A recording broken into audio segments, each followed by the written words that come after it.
Olá pessoal, agora a parte 2 do vídeo, tá bom? Aqui é Lucas 22, a partir do versículo 24. E surgiu também uma discussão entre eles acerca de qual deles deveria ser considerado mais importante. Mas Jesus lhes ponderou: os reis das nações são os senhores delas, e os que exercem autoridade sobre os povos são chamados de benfeitores. Entretanto, vós não sereis assim. Ao contrário, o maior entre vós seja como o mais jovem, e aquele que governa como o que serve. Porquanto, quem é o maior, o que está reclinado à mesa ou o que serve? Porventura não é o que está reclinado à mesa? Contudo, entre vós, eu sou como aquele que serve. Vós sois os que tendes permanecido ao meu lado durante as minhas tribulações. Assim como meu Pai me outorgou um reino, eu o designo a vós, para que comais e bebais a minha mesa no meu reino, e vos assentareis em tronos para governar as 12 tribos de Israel. Então, cada um deles já tinha um lugar no reino de Deus preparado, assim como para nós também já tem um lugar. E vamos aprender aqui com a humildade de Jesus, né? Assim é como nós devemos ser, né? Seguir o exemplo de Jesus, sermos humildes pregando a palavra de Deus para as pessoas, vivendo conforme a vontade de Deus e dando a Deus toda a honra e toda a glória por tudo que Ele faz. Versículo 31. Simão, Simão, eis que Satanás já recebeu autorização para vos peneirar como trigo. Eu, entretanto, roguei por ti para que a tua fé não se esgote. Tu, pois, quando te converteres, fortalece os teus irmãos. Pedro até então conhecia Jesus, o homem, né? Que estava ensinando a palavra de Deus e estava pregando. Mas Pedro ainda não conhecia o Cristo, né? E aqui em Gálatas, no capítulo 4, versículo 19, Paulo diz assim para eles: meus amados filhos, novamente estou sofrendo como que com dores de parto por vossa causa, e isso até que Cristo seja formado em vós.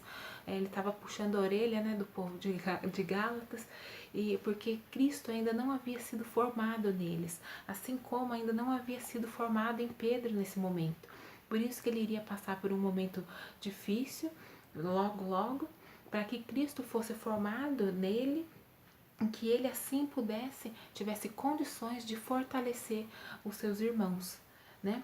Mas Pedro replicou: Senhor, estou pronto a ir contigo tanto para a prisão quanto para a morte. Aqui mostra como que Pedro realmente não conhecia o Cristo, né? Ele conhecia Jesus, mas não o Cristo. Então havia essa necessidade de formar o Cristo em Pedro primeiro, né? Contudo, predisse-lhe Jesus: asseguro-te, Pedro, que antes que o galo cante hoje, 3 vezes negarás que me conheces.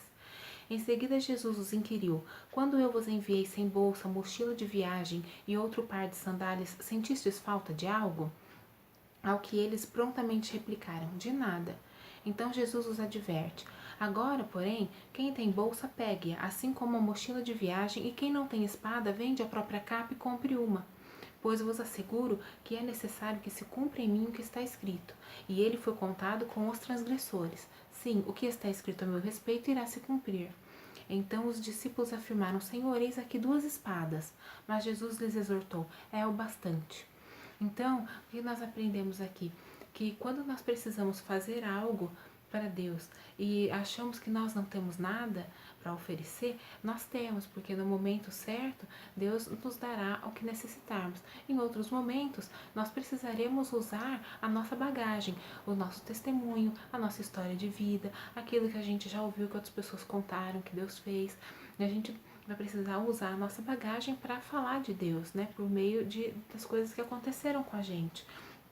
E o mais importante que Jesus falou, até que eles conseguissem uma espada, né? Que nem que tivessem que vender a capa para conseguir uma espada. A espada, na verdade, é a palavra de Deus, né? Aqui em Efésios, no capítulo 6, versículo 17, diz assim: usai igualmente o capacete da salvação e a espada do Espírito, que é a palavra de Deus.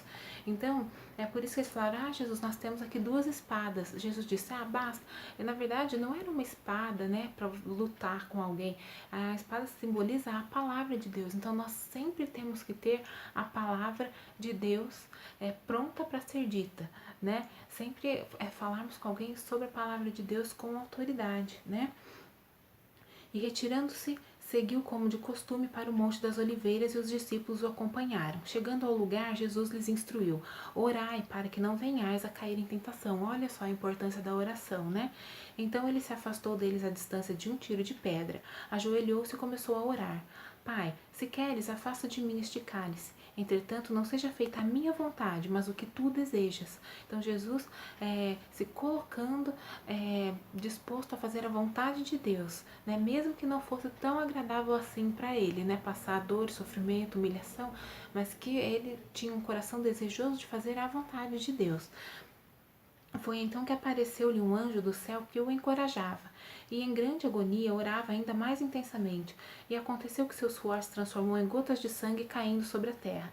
Assim que se levantou da oração e voltou à presença dos discípulos, os encontrou adormecidos, exaustos de tristeza, e exortou-lhes: por que estáis dormindo? Levantai-vos e orai, para que não venhais a cair em tentação. Então, gente, olha a importância da oração, né? A oração nos protege da tentação, da gente cair em tentação, da gente se afastar de Jesus, né? Então, por isso que eu sempre digo, ore e leia a Bíblia, tá? Então, aqui esse vídeo eu vou finalizar aqui no versículo 46 e o próximo vai começar no versículo 47, tá bom? Se você quiser continuar assistindo, Deus tem mais coisas para ensinar, tá bom? Até mais!